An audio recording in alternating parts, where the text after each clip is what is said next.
Please welcome Andrew McFadyen-Ketchum.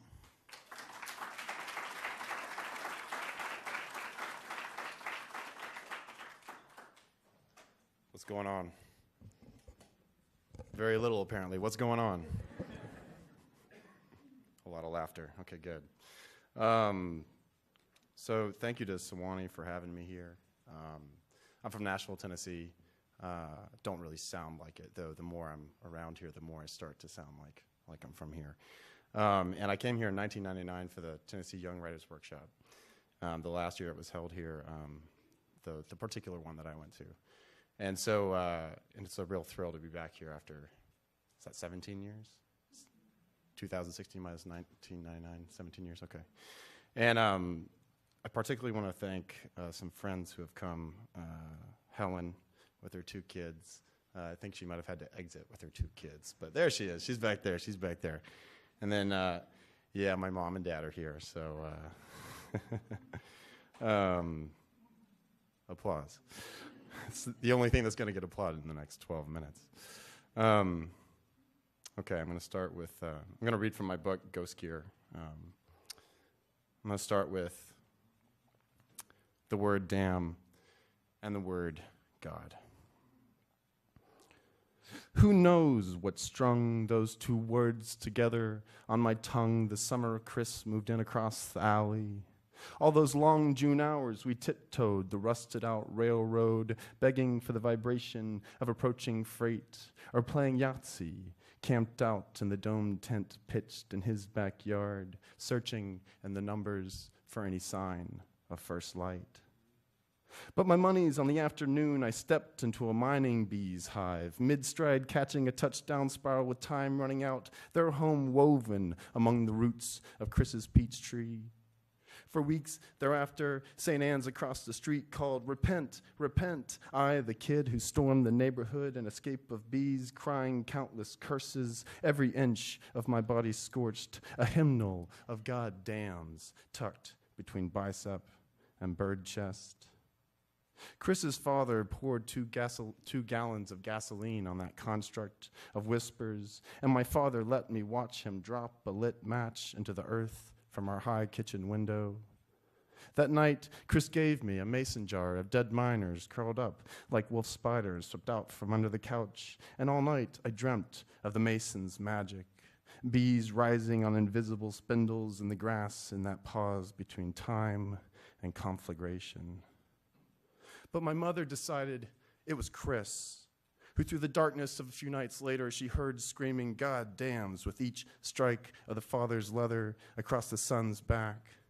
I cried when my father told me I no longer could play with Chris, and he wept when I said, "But Chris is all I have."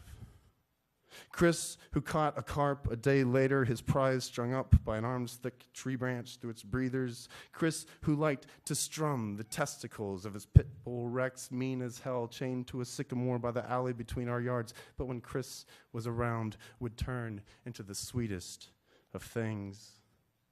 Chris, who I thought of this morning as fog lifted to reveal 3 acres of wheatgrass frosted silver reaching for the pole star like a bed of nails, and I was flung back to the day I stumbled from Chris's basement with a 2x4 rust nailed to my heel, Chris unhooking Rex's chain, the panic bitter in my mouth, my eyes squeezed shut, then the warm slap of Rex's tongue from nail to foot, from foot to nail, Chris and I bearing witness to the healing power of a dog's saliva as he rubbed Rex's balls, and Rex groaned as blood eased from my skin.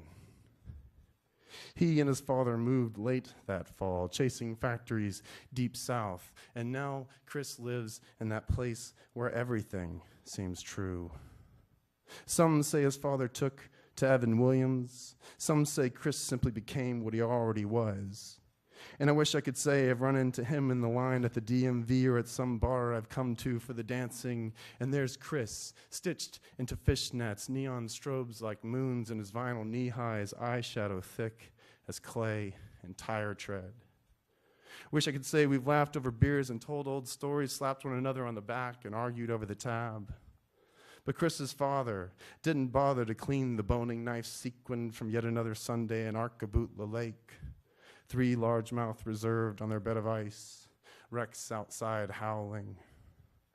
And now I wonder if this explains that summer of goddams Chris yowed down all those dreary railroad miles, how he always knew at the splits which curves turned toward the switchyard and which paid the path to Tennessee's Jerusalem. So glory be to the goddams, he cried all those hours it takes a knife to the gut to kill a man. Goddams to the hours it must have taken Chris to die. God damns to the carp we never caught, to the knife destined for Chris's gut. God damns to all dogs too weak to loose their chains. God damns to all the stories we do not tell, to all fathers angry with their sons. God damn.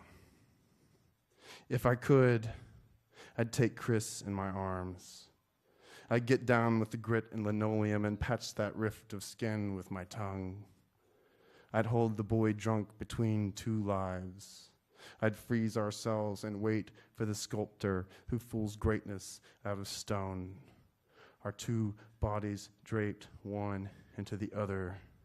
The word damn and the word God.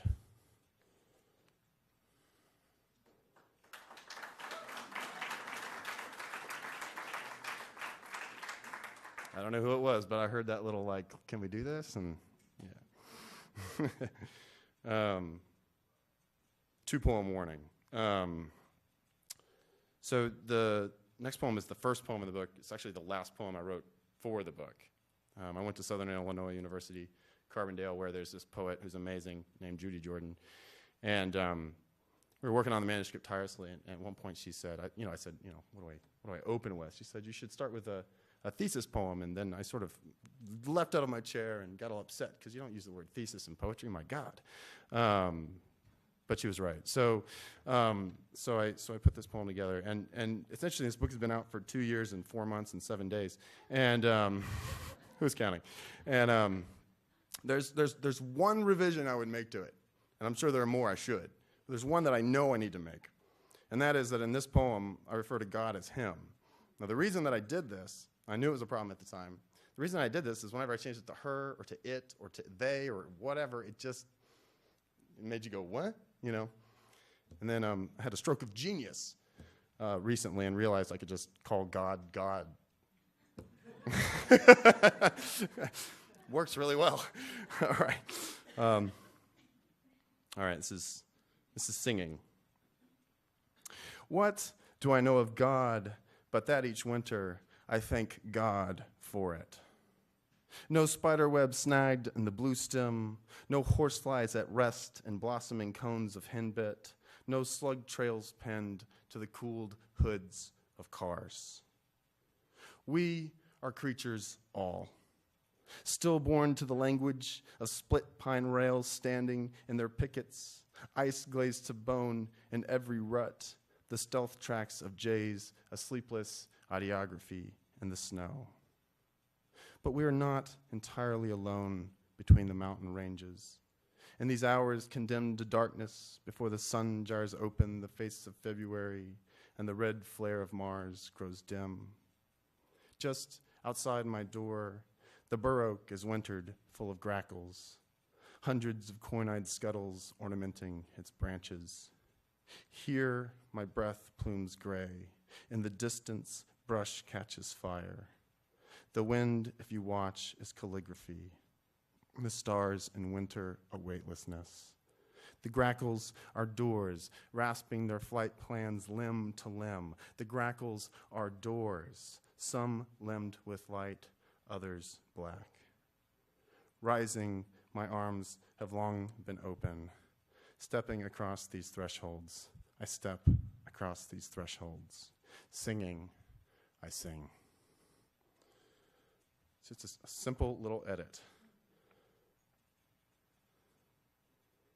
All right, this is the last poem. I'm going to read the title poem. And the title poem is the first poem I wrote for the collection.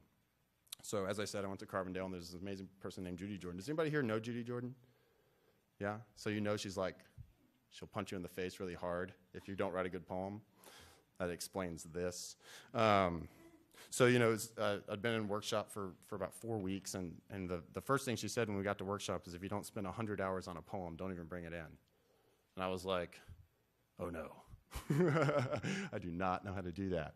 So I spent the next, the rest of my life figuring out how to do that. And the first poem I brought in was a iambic pentameter, which I've never written another poem in iambic pentameter, probably because of this experience, about Jeffrey Dahmer. I've also never written another poem about Jeffrey Dahmer, probably because of this experience. And she waited, she did this thing where she would wait till the last poem would either be the best poem or the worst. And so mine was last, and I knew I was doomed. And we get to it, and they just excoriate this thing, and they should have. And she's sitting there, and about after 90 minutes of tearing me apart, she said, well, guys, we got to come up with something good about this poem. She looks at it, she kind of looks around, she goes, nice font, Garamond. And then 3 workshops later, she told me to send this to Poetry Magazine, and then I did, and they rejected it every single time. But it allowed me to write the book. This is my last poem. Thank you again. This is called Ghost Gear. Low tide, my father high steps the trammel net, stoops half submerged into Naga Bay, and begins the work of disentangling yet another sockeye from the interlaced snares.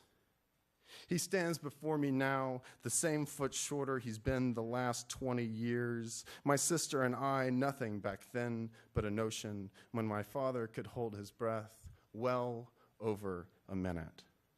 How or why, I've learned not to ask. The familiar arc of his story cast out like he, the newest member of the crew, flung to the farthest edge of the intertidal. I could hear better then. He always adds, good thing I always think. Otherwise, he'd not have heard that thin cry of alarm from the beach. Otherwise, he'd not have looked up from his work to see the bellowing chord of the continental shelf rise to obscure summer's first dusk. As if Brita Martis herself, goddess of fishermen, has half risen from the sea to encompass that final island of the Aleutians. Dumbstruck, my father watches the wave suck in the tide like a maw. His legs, wranglers rolled to the knee, for the first time exposed, the net an organism in and of itself, a bare root system, salmon left clapping wet sand as far as the eye can see, a wave the width of his vision charging the land. My father claims that in such moments the body lightens. My father claims that there he saw himself bird's eye view, that he watched himself look up at the sky, and the sky had become a mirror. And he sees his body ascend the cumulus as if pulled by threads of light, each thrust to the sky's wide wings lifting him ever closer to a rift in the clouds. But my father does not kneel genuflect to the gods. My father does not consider his sins or ask for forgiveness. Rather, he gives his marrow to those ropes. He weaves himself into those moorings. And the last thing he sees is the wave. And the last thing he hears is something like the clap of 1,000 hands, and the sea took him. Language fails my father here, so he resorts to sound. Wham! Slamming one open palm into the other as if to quash something living, his posture surging in our living room, the tumblings of his cliffhanger body whipped by the imagined sea. How do I describe what seemed like hours beneath the waves? I am a poet retelling a telling. The sea did not care about my father, but the wave came and went, and my father held his ground. The backdraft strong in the waves' wake, Brita Martis' final tug for his spirit. And he lashed the flesh of his life from that ocean, and the water receded. Now, my father lights up when he tells how he returned to the beach as slowly as possible. And how, when the men finally saw him emerge from the sea, they cheered his name. My father returned from what they believed surely to be the dead. Ghost gear they call it. Nets and riggings lost at sea to fish for no man. Blindly trolling seines illuminating the deep with their bioluminescent catch. Ruptured buoys and trammels coasting past coral reefs until they drift down, down, down into the dark. Only once have I asked my father why he chose out there to live. Only once has he told me that as the wave approached, he heard a voice, and that voice asked him, "Are you a father?" And my father said, "Yes." Thank you.